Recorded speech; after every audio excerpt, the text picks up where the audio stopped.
Operation ಅಶ್ವಮೇಧ ಈಗಾಗಲೇ JDS ಕಾಂಗ್ರೆಸ್ನ ಮೈತ್ರಿ ಸರ್ಕಾರದಲ್ಲಿ ಶುರುವಾಗಿರತಕ್ಕಂಥ ಅತೃಪ್ತಿಯನ್ನ ಅದನ್ನ ಸಮಾಧಾನಗೊಳಿಸೋದ್ರಲ್ಲಿ ಕಾಂಗ್ರೆಸ್ ಜೆಡಿಎಸ್ ನಾಯಕರು ಸಕ್ಸಸ್ ಆಗಿದ್ರು ಅಂತ. ಆದರೆ ಈಗಲೂ ಕೂಡ ದೆಹಲಿಯ ಹರಿಯಾಣದ ಗುರ್ಗಾಂವ್ನಲ್ಲಿ ಇರ್ತಕ್ಕಂಥ ಬಿಜೆಪಿಯ ಶಾಸಕರು ಪಾಶ್ ರೆಸಾರ್ಟ್ ನಲ್ಲಿ ಇನ್ನೂ ಕೂಡ ತಂಗಿದ್ದಾರೆ.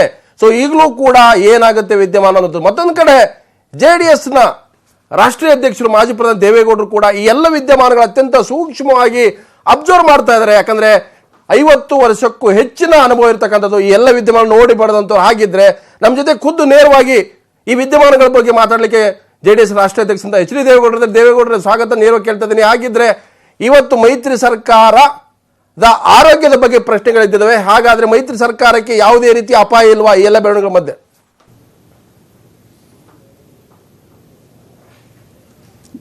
ಮೊದಲು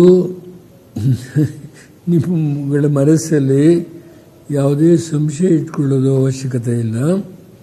ಇವತ್ತು ನಮ್ಮ ಪಕ್ಷದ ವತಿಯಿಂದ ಹಾಗೂ ಕಾಂಗ್ರೆಸ್ ಪಕ್ಷದ ವತಿಯಿಂದ ಇರತಕ್ಕಂಥ 2 ಜನ ಇಂಡಿಪೆಂಡೆಂಟ್ಸು ಸೇರಿ 120 ಜನ ಏನಿದ್ದಾರೋ ಅದರಲ್ಲಿ ಯಾರೂ ಇವತ್ತು ಭಾರತೀಯ ಜನತಾ ಪಾರ್ಟಿಯವರ ಒಂದು ಏನು ವಿಕೃತವಾದಂಥ ಭಾವನೆಯಿಂದ ಅವರ ಪಕ್ಷದವ್ರನ್ನ 104 ಜನ ಕರ್ಕೊಂಡೋಗಿ ಬೆಂಗಳೂರಿಂದ 3000 ಕಿಲೋಮೀಟರ್ ದೂರದಲ್ಲಿ ಇಟ್ಟು ಇಲ್ಲಿಂದ ಬರ್ತಾರೆ ಅಂತ ಹೇಳಿ ಈ ಕಡೆಯಿಂದ ಎಲ್ಲ ಗುಲ್ಲೆಬ್ಬಿಸಿ ಏನು ಮಾಡಿದ್ರು. ಇವತ್ತು ಅವರು ನಿರಾಶಾವಾದಿಗಳಾಗಿ ವಾಪಸ್ ಹರಿಯಾಣದಿಂದ ಬರೋದು ಅವರಿಗೆ ಅನಿವಾರ್ಯ. ಒಂದು ಇಲ್ಲಿ ಹೇಗೆ ಅವರು ಕ್ಷೇತ್ರಕ್ಕೆ ಹೋಗಿ ಜನತೆ ಮುಂದೆ ಅವರು ಉತ್ತರ ಕೊಡ್ತಾರೋ ಗೊತ್ತಿಲ್ಲ ನನಗೆ. ಹರಸಾಹಸ ಮಾಡಿದರು. 3 ದಿವಸದಲ್ಲಿ ಮುಖ್ಯಮಂತ್ರಿ ಸ್ಥಾನವನ್ನು ಕಳ್ಕೊಂಡಂಥ ಯಡಿಯೂರಪ್ಪನವರು ಹರಸಾಹಸ ಮಾಡಿದರು. ಏನಾದರೂ ಚುನಾವಣೆಗೆ ಮುಂಚೆ ಮುಖ್ಯಮಂತ್ರಿ ಆಗಲೇಬೇಕು, ಪಾರ್ಲಿಮೆಂಟ್ ಚುನಾವಣೆ ಕಳೆಯೋದಕ್ಕೆ ಮುಂಚೆ ಅಂತ ಪ್ರಯತ್ನ ಮಾಡಿ ಇದು ಕೊನೆಯ ಹಂತದ ನಿರಾಶೆಯವರಿಗೆ ಅನ್ನೋದನ್ನು ಮಾತ್ರ ಅಷ್ಟು ಹೇಳ್ತೇನೆ. ಯಾರ ಬಗ್ಗೆನೂ ದೇವೇಗೌಡ ಪ್ರಧಾನಿ ನರೇಂದ್ರ ಮೋದಿ ಅವರು ಒಂದು ನಿಮಿಷ ಪ್ರಧಾನಿ ನರೇಂದ್ರ ಮೋದಿ ಅವರು ಮೊನ್ನೆ ಒಂದು ಹೇಳಿಕೆ ಕೊಟ್ಟರು. ಏನಂದ್ರೆ ಈ ದೇಶದಲ್ಲಿ ಮಜಬೂರ್ ಸರ್ಕಾರ ಬೇಕಾಗಿಲ್ಲ. ಮಜಬೂತ್ ಸರ್ಕಾರ ಅಂದ್ರೆ ಮಜಬೂತ್ ಅಂದ್ರೆ ಎಲ್ಲೆಲ್ಲಿ ಮೈತ್ರಿ ಪ್ರಾದೇಶಿಕ ಪಕ್ಷಗಳು ಸೇರಿ ಮಾಡ್ಕೊಂಡ ಸರ್ಕಾರಗಳೆಲ್ಲವೂ ಕೂಡ ಮಜಬೂರ್ ಅನ್ನುವಂಥದ್ದು. ಅಂದ್ರೆ ಬೇರೆಯವರ ಹಂಗಿನಲ್ಲಿ ಸರ್ಕಾರಗಳು ಯಾಕೆ ಬೇಕನ್ನೋ ಪ್ರಶ್ನೆ ಮಾಡಿದ್ರೆ ಅದಕ್ಕೆ ಪೂರಕವಾಗಿ ಈ ರೀತಿಯ ಬೆಳವಣಿಗೆಗಳಾಗ್ತಾ ಇದೆಯಾ ಬಿಜೆಪಿ ಕಡೆಯಿಂದ?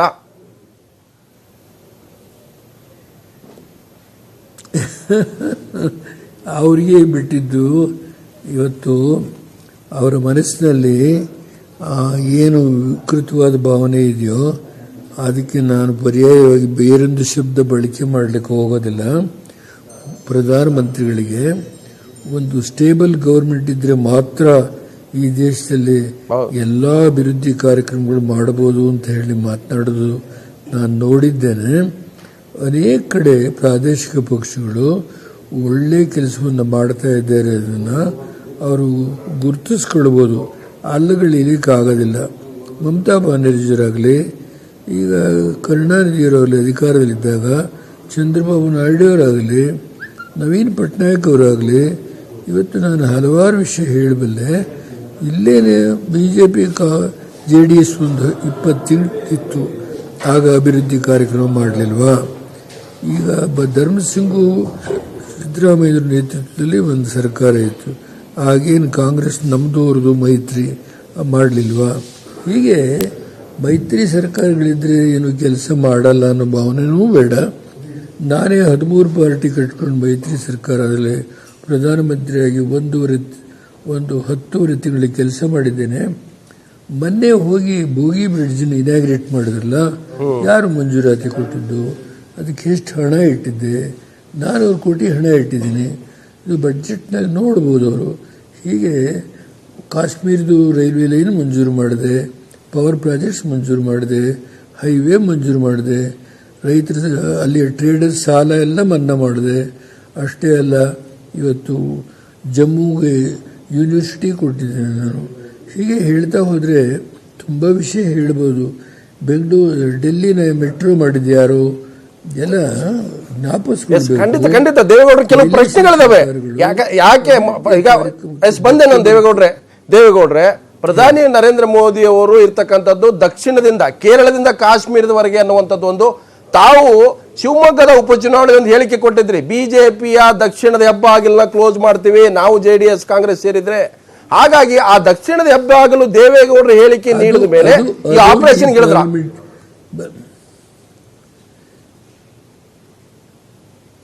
ಒಂದು ನಿಮಿಷ ಹೇರ್ ಮಾಡಿ. ಆಪರೇಷನ್ 2018ರಲ್ಲಿ ಮೊದಲನೇ ಬಾರಿಗೆ ಹೊಸ ವಿನೂತನವಾದ ಕಾರ್ಯಕ್ರಮ ರೂಪಿಸಿದವರೇ ಯಡಿಯೂರಪ್ಪನವರು. ಆಪರೇಷನ್ ಕಮಲ.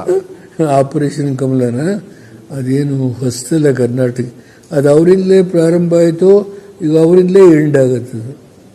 ಸೊ ಅಂದ್ರೆ ದಕ್ಷಿಣದ ಹೆಬ್ಬಾಗಿಲು ಕರ್ನಾಟಕ ನಿಮ್ಮ ಪ್ರಕಾರ ಪ್ರಾರಂಭ ಆಗಿದೆ, ಅವರಿಂದಲೇ ಎಂಡ್ ಆಗಿದೆ. ಅಲ್ಲ ದೇವೇಗೌಡ ತಮ್ಮ ಅನುಭವದಲ್ಲಿ ದಕ್ಷಿಣದ ಹೆಬ್ಬಾಗಿಲು ಅಂತ ಬಿಜೆಪಿ ಹೇಳಿತ್ತು. ದಕ್ಷಿಣದಲ್ಲಿ ತಮಿಳುನಾಡಲ್ಲಿ ಬಿಜೆಪಿ ಶಕ್ತಿ ಇಲ್ಲ, ಕೇರಳದಲ್ಲಿ ಇಲ್ಲ, ಬಂದೆ ಆಂಧ್ರದಲ್ಲಿ ಇಲ್ಲ, ತೆಲಂಗಾಣ, ಕರ್ನಾಟಕ ಒಂದೇ ಅವ್ರಿಗೆ ಇರ್ತಕ್ಕಂಥ ಜೆಡಿಎಸ್ ಕಾಂಗ್ರೆಸ್ ಸರ್ಕಾರ. ಇವತ್ತು ಮೈತ್ರಿ ಸರ್ಕಾರ ಇದೆ. ಇಲ್ಲಿ ಏನಾದ್ರೂ ನೀವು ಒಟ್ಟಿಗೆ ಹೋದ್ರೆ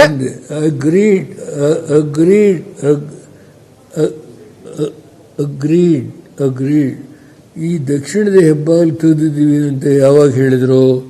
ಕುಮಾರಸ್ವಾಮಿ ಜೊತೆ ಸರ್ಕಾರ ಮಾಡಿದಾಗ ದಕ್ಷಿಣದ ಹೆಬ್ಬಾಗಿಲು ತೆಗೆದಿದ್ದೀವಿ ಅಂತ ಹೇಳಿದ್ರು. ಕುಮಾರಸ್ವಾಮಿ 20 ತಿಂಗಳಲ್ಲಿದ್ದಾಗ ಹೇಳಲಿಲ್ಲ. ಕುಮಾರಸ್ವಾಮಿ ದೂರ ಸರಿದು ಅವ್ರದೇ ಸರ್ಕಾರ ಬಂತು ನೋಡಿ, ಆಗ ಬಹಳ ಮೇಲ್ಮಟ್ಟದಲ್ಲಿ ಮಾತನಾಡಿದ್ರು. 25 ವರ್ಷ ಬಿಜೆಪಿ ಆಡಳಿತವನ್ನ ಯಾರು ತೆಗೆಯಕ್ಕಾಗಲ್ಲ ಅಂತ ಹೇಳಿದ್ದೇವೆ. ತಮ್ಮ ನೆನಪಿದೆ, ಕಾಂಗ್ರೆಸ್ ಯಡಿಯೂರಪ್ಪನವರು ಹೇಳಿದ್ದು 25 ವರ್ಷ ಕರ್ನಾಟಕದಲ್ಲಿ ಯಾರು ಆಡಳಿತಕ್ಕೆ ಬರಲ್ಲ. ಇಲ್ಲ ಬಂದೆ ಇಲ್ಲ ಇಲ್ಲ ಇಲ್ಲ ಇಲ್ಲ ಇಲ್ಲ ಇಲ್ಲ ಅಷ್ಟೊಂದು ದೂರ ಹೋಗಬೇಡಿ.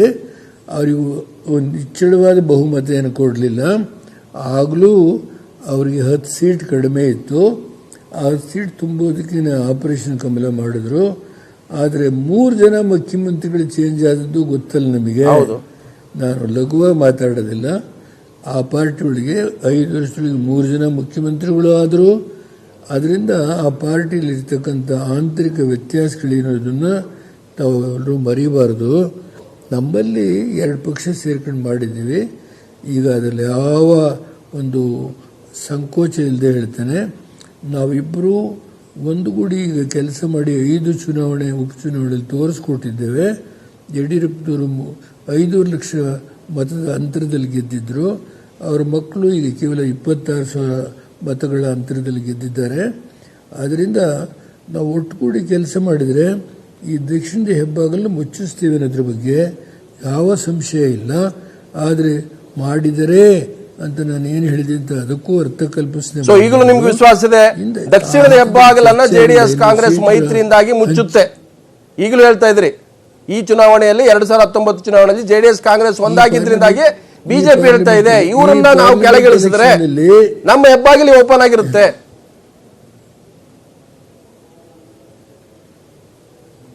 ಅವರು ಪ್ರಯತ್ನ ಮಾಡ್ತಾ ಇದಾರೆ. ಈಗ ನಾನೇ ಬೇಡ ಅವ್ರ ಸನ್ಯಾಸಿಗಳಲ್ಲ ದೇವೇಗೌಡ್ರೆ, ನೀವು ಸರ್ಕಾರ ಮಾಡೋದಾದ್ರೆ ಜೆಡಿಎಸ್ ಕಾಂಗ್ರೆಸ್ ಅವರು ಪೊಲಿಟಿಕಲ್ ಪ್ಲಾನ್ ಮಾಡ್ತಾ ಇದಾರೆ. ಕೇಳಿ, ಯಾರೋ ಜೋಯಿಸ್ರು ಕೇಳಿಪ್ಪ, ಯಾರೋ ಜೋಯಿಸ್ರು 18ನೇ ತಾರೀಕು ಟೈಮ್ ಕೊಟ್ಟಿದ್ದಾರೆ.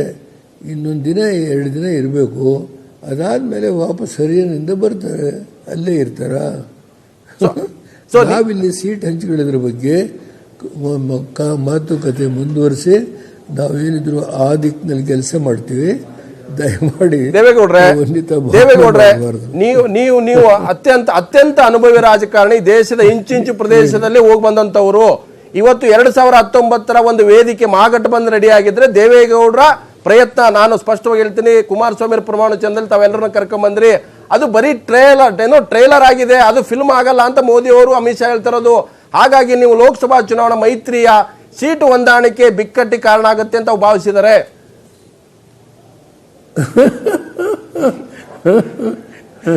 ಮೋದಿಯವರು ಶಾ ಅವರು ಮುಂದಿನ ದಿನಗಳನ್ನು ಕಾದು ನೋಡಲಿ. ಏನಾಗುತ್ತೆ ಕರ್ನಾಟಕದಲ್ಲಿ ಏನಾಗುತ್ತೆ ಅಂತ ಮುಂದಿನ ದಿನಗಳನ್ನ ಕಾದು ನೋಡಲಿ. ಏನಾಗುತ್ತೆ ನಿಮ್ಮ ಅನುಭವ ಪ್ರಕಾರ? ಏನಾಗುತ್ತೆ? ಸೀಟ್ ಹೊಂದಾಣಿಕೆ ಫೈನಲ್ ಆಗುತ್ತಾ? ಒಂದೇ ಒಂದು ಮಾತು ಬಿಜೆಪಿ ವಿರುದ್ಧ ನೀವಿಬ್ರು ಒಟ್ಟಾಗಿರ್ತೀರಾ? ಒಂದೇ ವೇದಿಕೆಯಲ್ಲಿ ಇರ್ತೀರಾ? ರಾಹುಲ್ ಗಾಂಧಿ ದೇವೇಗೌಡರು ಕೇಳಿ, ಈಗ ಒಂದು ಮಾತನ್ನ ಬಹಳ ದೃಢವಾಗಿ ಹೇಳ್ತೇನೆ. ರೀಜನಲ್ ಲೀಡರ್ಶಿಪ್ ಎಸ್ಟಾಬ್ಲಿಷ್ ದೇಶದಲ್ಲಾಗಿ ಕಾಂಗ್ರೆಸ್ಸು ಮತ್ತು ಬಿಜೆಪಿನ ಹತೋಟಿಲಿಡ್ತಕ್ಕಂಥ ಶಕ್ತಿ ಇದೆ ಅನ್ನೋದನ್ನು ಯಾರೂ ಮರಿಬಾರ್ದು. ಏನಾಯಿತು ಅಂದರೆ UPA 2ನಲ್ಲಿ ಕೆಲವು ಆಪಾದನೆಗಳನ್ನ ಸರ್ಕಾರದ ಮೇಲೆ ತಂದರು. ಅದು 2G ಇರ್ಬೋದು, ಕೋಲ್ಗೇಟ್ ಇರ್ಬೋದು, ರೈಲ್ ಗೇಟ್ ಇರ್ಬೋದು, ಪದುಕೂಡ ಇರ್ಬೋದು, ಹೀಗೆ ತಂದರು. ಆ ಒಂದು ಆಡಿಟರ್ ಜನರಲ್ ಆಫ್ ಇಂಡಿಯಾ ಏನು ವರದಿ ಕೊಟ್ಟರೋ ಅದನ್ನು ಉತ್ಪ್ರೇಕ್ಷೆಯಾಗಿ ಮೋದಿಯವರು ಇಡೀ ರಾಷ್ಟ್ರದಲ್ಲಿ ಬಳಸಿ ಭ್ರಷ್ಟ ಮುಕ್ತ ಭಾರತ ಮಾಡ್ತೀನಿ ಅಂತ ಹೊರಟರು.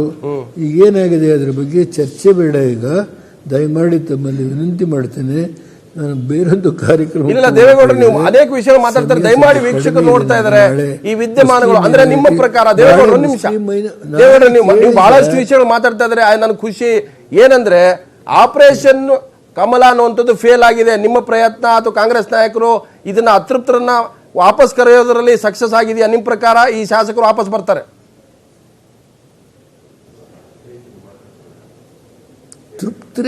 ಅತೃಪ್ತಿ ಇಲ್ವೇ ಇಲ್ಲ ಸರ್. ಮುಂಬೈನಲ್ಲಿ ಇದಾರಲ್ಲ ಈಗ ಅವ್ರು ಯಾರು ಕಾಂಗ್ರೆಸ್ ಶಾಸಕರಲ್ವಾ?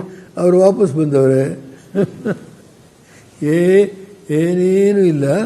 ಅವರು ಅಣ್ಣ ತಮ್ಮದಿರದಲ್ಲಿ ಸ್ವಲ್ಪ ಬೇಸರ ಆಗಿ ಕೆಲವು ದಿನ ಹೊರಗಡೆ ಹೋಗೋದು ಅಂತ ಹೋಗಿರ್ಬೋದು. ಸಾಯಂಕಾಲ ಅವರು ಬರ್ತಾ ಇದ್ದಾರೆ. ಅದರಲ್ಲಿ ಏನು ಉತ್ಪ್ರೇಕ್ಷೆನೂ ಇಲ್ಲ, ಯಾರು ಅಲ್ಗಳಿಲಿಕ್ಕಾಗೋದಿಲ್ಲ ಸರ್. ಸೊ ದೇವೇಗೌಡ್ರೆ, ಈ ವಿದ್ಯಮಾನದಲ್ಲಿ ನ್ಯೂಸ್ 18 ಕನ್ನಡ ಮಾತ್ರ ಅಲ್ಲ, ಈ ನ್ಯೂಸ್ 18 ಕನ್ನಡ ಮಾತ್ರ ಈ ವಿದ್ಯಮಾನದಲ್ಲಿ ವಿಸ್ತೃತವಾಗಿ ಒಂದು ರೀತಿಯ ವಿಶ್ಲೇಷಣಾತ್ಮಕವಾಗಿ ಏನೂ ಆಗಲ್ಲ. ಯಾಕಂತಂದ್ರೆ ಸರ್ಕಾರ ಬೀಳಿಸೋದು ಅಂತಂದ್ರೆ ಅದು ಕೇವಲ 4 ಜನ ರಾಜೀನಾಮೆ ಕೊಡೋದ್ರಿಂದ ಆಗಲ್ಲ. ಇಲ್ಲಿ ಪ್ರಜಾತಂತ್ರದಲ್ಲಿ ಪೀಪಲ್ಸ್ ರೆಪ್ರೆಸೆಂಟೇಟಿವ್ ಆಕ್ಟ್ ಇದೆ. ನೀವು 2/3 ಮೆಜಾರಿಟಿ ಬೇಕು, ಇಲ್ಲದೆ ಹೋದ್ರೆ ರಾಜೀನಾಮೆ ಕೊಡಬೇಕು, ಅಷ್ಟು ಸಲ ಒತ್ತಡ ಇರುತ್ತೆ ಅನ್ನುವಂಥದ್ದು. ಹಾಗಿದ್ರೆ ನಿಮ್ಮ ಪ್ರಕಾರ ಯಾವುದೇ ಶಾಸಕರು ಅಂತ ದುಸ್ಸಾಹಸಕ್ಕೆ ಯಾಕಲ್ವಾ ಈ ಸಂದರ್ಭದಲ್ಲಿ?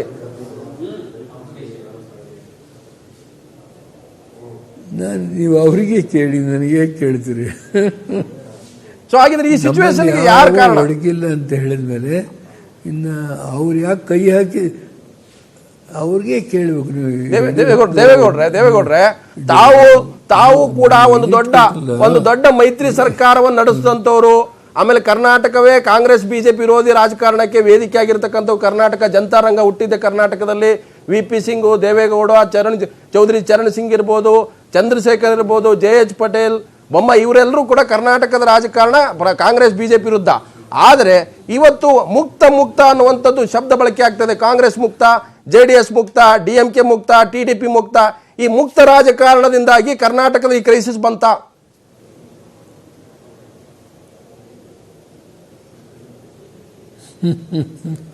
ನಿಮಗೆ ಹಳೆ ಇತಿಹಾಸ ಹೇಳಕ್ಕೆ ಹೋದರೆ ನೀವು ನನ್ನ ಮುಂದೆ ಬಂದು 1 ಗಂಟೆ ನಿಮ್ಮ ಕ್ಯಾಮರಾ ಇಟ್ಕೊಂಡು ಕೂತ್ಕೊಳ್ಳಿ, ಹೇಳ್ತೀನಿ ನಾನು. ಇದೆಲ್ಲ ನಿಮಗಿಂತಲೂ ಹೆಚ್ಚು ನನಗೆ ವಿಷಯ ಗೊತ್ತಿದೆ. ಆದ್ದರಿಂದ ಇದು ಜಾತ್ಯತೀತ ಜನತಾದಳದ ಒಂದು ಭಾಗ. ಇದು ಇಡೀ ಇಂಡಿಯಾ ದೇಶದಲ್ಲಿ ಒಂದೇ ಕಡೆ ಇರೋದು. ಕೇರಳದಲ್ಲಿ ಮತ್ತು ಕರ್ನಾಟಕದಲ್ಲಿ 2 ಮೈತ್ರಿ ಸರ್ಕಾರಗಳ ಜೊತೆ ನಾವು ಭಾಗಿಯಾಗಿದ್ದೇವೆ. ಇಡೀ ಇಂಡಿಯಾ ದೇಶದಲ್ಲಿ ಒಂದು ಕಾಲ ಇವತ್ತು ಕಾಂಗ್ರೆಸ್ಸನ್ನು ಸೋಲಿಸಿ ಜನತಾ ಪಾರ್ಟಿ ಮೊರಾರ್ಜಿಯವರು, ಚರಣ್ ಸಿಂಗ್ ಅವರು, ಜಗಜೀವನ್ ರಾಮ್ ಅವರು, ಚಂದ್ರಶೇಖರ್ ಅವರೆಲ್ಲ ಸೇರಿ ಈ ದೇಶದ ಒಂದು ಹೊಸ ವ್ಯವಸ್ಥೆಗೆ ನಾಂದಿ ಹಾಡಿದ್ರು. JP ಅವರ ಮಾರ್ಗದರ್ಶನದಲ್ಲಿ. ಅದೆಲ್ಲ ಕಳೆದು ಹೋದ ಕತೆ. ಕೂತ್ಕೊಂಡು ಮಾತನಾಡೋಣ. ರಾಜಕೀಯ ಬೆಳವಣಿಗೆ ಎಷ್ಟು ದೇವೇಗೌಡ್ರೆ, ಹಾಗಿದ್ರೆ ನೀವು ಈ ಅಲೈನ್ಸ್ ಮಾಡ್ಕೊಂಡಿರೋದೇ ದೇವೇಗೌಡರ ಜಾತ್ಯತೀತ ಧೋರಣೆಗಾಗಿ ಈ ಸರ್ಕಾರವನ್ನು ರಚನೆ ಆಗಿದೆ. ಬಿಜೆಪಿಯನ್ನು 2019 ಅದು ಕಟ್ಟಾಕಬೇಕು. ಕುಮಾರಸ್ವಾಮಿ, ಸಿದ್ದರಾಮಯ್ಯ, ದೇವೇಗೌಡರು ಹೇಳಿದ್ದನ್ನು ಅಶ್ವಮೇಧ ಕುದುರೆಯನ್ನು ಕರ್ನಾಟಕದಲ್ಲಿ ಕಟ್ಟಾಕಿದೀವಿ. ಈಗ ಶುರು ಆಗುತ್ತೆ ಹೊಸ ರಾಜಕೀಯ ಸಂಚಲನ ಅಂತದ್ದು. ಹಾಗಿದ್ರೆ ಸೀಟು ಹೊಂದಾಣಿಕೆ ನಿಮ್ಗೆ ಸಮಸ್ಯೆನೇ ಅಲ್ವಾ? ನೀವು ಹೇಳಿದ್ರೆ ನಮ್ಮದೊಂದು ಸಣ್ಣ ಪ್ರಾದೇಶಿಕ ಪಕ್ಷ, ಹಾಗಾದ್ರೆ ಕಾಂಗ್ರೆಸ್ ಕೇಳಿದ ಸೀಟ್ ಬಿಟ್ಕೊಡುತ್ತಾ 2019ರಲ್ಲಿ? ನೀವು ನನಗೆ ಸ್ವಲ್ಪ ಏರಿಯಪ್ಪ. ನೀವು ಮಗು ಹುಟ್ಟೋದಕ್ಕಿಂತ ಮುಂಚೆ ಕುಲಾವಿ ಹೊಲಿಸೋ ಅಭ್ಯಾಸ ಬೇಡ. ಸ್ವಲ್ಪ ನಿಲ್ಲಿಸ್ಬಿಡಿ ಅಲ್ಲಿಗೆ. ನನಗೆ ಬೇರೆ ಕೆಲಸ ಇದೆ. ನನಗೆ ನಾಳೆ ಬೆಳಗ್ಗೆ ಮುಸ್ಲಿಂ ಮೈನಾರಿಟೀಸು ಕಾರ್ಯಕ್ರಮಕ್ಕೆ ನಾನು ಯಶಸ್ವಿ ಮಾಡಲಿಕ್ಕೆ ಒದ್ದಾಡ್ತಾ ಇದ್ದೇನೆ. Don't unnecessarily drag too much. Yes, Sankranti gift ಏನು ಕೊಡ್ತೀರಿ ರಾಜಕೀಯವಾಗಿ? ದೇವೇಗೌಡ್ರೆ ದೇವೇಗೌಡರು ಬಹಳಷ್ಟು ವಿಷಯಗಳನ್ನು ಮಾತಾಡಿದ್ರು. ಆದರೆ 2019ರ ಸೀಟು ಹೊಂದಾಣಿಕೆಯ ಬಗ್ಗೆ ಮಾತ್ರ ಅವರು ಮಾತಾಡಲಿಲ್ಲ. ಯಾಕಂತಂದ್ರೆ ಸುಟ್ಟೋ ಮೊದಲು ಕುಲಾಯಿಯನ್ನು ಹೊಲಸಕ್ಕೆ ನಾವು ರೆಡಿ ಇಲ್ಲ, ಆ ಮಾತುಕತೆ ಆಮೇಲೆ ಅನ್ನುವಂಥದ್ದು. ಹಾಗಾಗಿ ರಾಜ್ಯದಲ್ಲಿ ಇರ್ತಕ್ಕಂಥ ಮೈತ್ರಿ ಸರ್ಕಾರಕ್ಕೆ ಯಾವುದೇ ಧಕ್ಕೆ ಆಗಲ್ಲ, ಅದು ಇಂಟ್ಯಾಕ್ಟ್ ಆಗಿರುತ್ತೆ, ನಮ್ಮ ಮೈತ್ರಿ ಮುಂದುವರಿಯುತ್ತೆ. ಹಾಗಾಗಿ ಅವ್ರ ಕನಸುಗಳೆಲ್ಲವೂ ಕೂಡ ನನಸಾಗಲ್ಲ ಅನ್ನುವಂಥದ್ದು ನ್ಯೂಸ್ 18 ಕನ್ನಡದಲ್ಲಿ ಎಕ್ಸ್ಕ್ಲೂಸಿವ್ ಆಗಿ JDSನ ರಾಷ್ಟ್ರೀಯ ಅಧ್ಯಕ್ಷರು ಮಾಜಿ ಪ್ರಧಾನಿ ದೇವೇಗೌಡರು ಮಾತಾಡಿದ್ರು. ಅನೇಕ ವಿಚಾರ ಮಾತಾಡಿದ್ರು. ನಾನು ಮತ್ತಷ್ಟು ಮಾತಾಡ್ತೀನಿ, ಅನೇಕ ವಿಷಯಗಳಿದೆ ಅಂತ ಕೂಡ ಹೇಳಿದ್ರು. ಸೊ ಇದು ಮಾಜಿ ಪ್ರಧಾನಿ ದೇವೇಗೌಡರು ಎಕ್ಸ್ಕ್ಲೂಸಿವ್ ಆಗಿ ನ್ಯೂಸ್ 18 ಕನ್ನಡ ಜೊತೆಗೆ ಅನೇಕ ವಿಷಯಗಳನ್ನು ಶೇರ್ ಮಾಡ್ಕೊಂಡಿದ್ದಾರೆ. ಹಾಗಾಗಿ ಈ ಸರ್ಕಾರಕ್ಕೆ ಯಾವುದೇ ಅಪಾಯ ಆಗಲ್ಲ. ನಾನಿಂತ ಅನೇಕ ಘಟನೆಗಳು ನೋಡಿದ್ದೀನಿ. ಅದು ಪ್ರಧಾನಿ ಮೋದಿ ಇರ್ಬೋದು, BJP ರಾಷ್ಟ್ರೀಯ ಅಧ್ಯಕ್ಷ ಅಮಿತ್ ಶಾ ಇರ್ಬೋದು. ಸೊ ಯಾವುದೇ ಕಾರಣಕ್ಕೂ ಕರ್ನಾಟಕದಲ್ಲಿ ಅವರ ಆಟ ನಡೆಯಲ್ಲ. ನಾವು ಆಗಲೇ ಹೇಳಿದ್ವಿ, ಕರ್ನಾಟಕ BJP ಹೆಬ್ಬಾಗಿಲು ಅಂತ ಹೇಳಿದ್ರು. ಆ ಹೆಬ್ಬಾಗಿಲನ್ನು ಇವತ್ತು ಕೂಡ ಹೇಳ್ತೀನಿ, ಆ ಹೆಬ್ಬಾಗಿಲು ಮುಚ್ಚುತ್ತೀವಿ ಅನ್ನುವಂಥದ್ದು ದೇವೇಗೌಡರ ಸ್ಪಷ್ಟವಾದಂಥ ರಾಜಕೀಯ ನುಡಿ.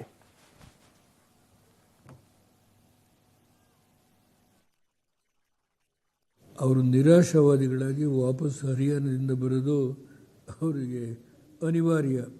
ಬಂದು ಇಲ್ಲಿ ಹೇಗೆ ಅವರು ಕ್ಷೇತ್ರಕ್ಕೆ ಹೋಗಿ ಜನತೆ ಮುಂದೆ ಅವರು ಉತ್ತರ ಕೊಡ್ತಾರೋ ಗೊತ್ತಿಲ್ಲ ನನಗೆ. ಹರಸಾಹಸ ಮಾಡಿದರು.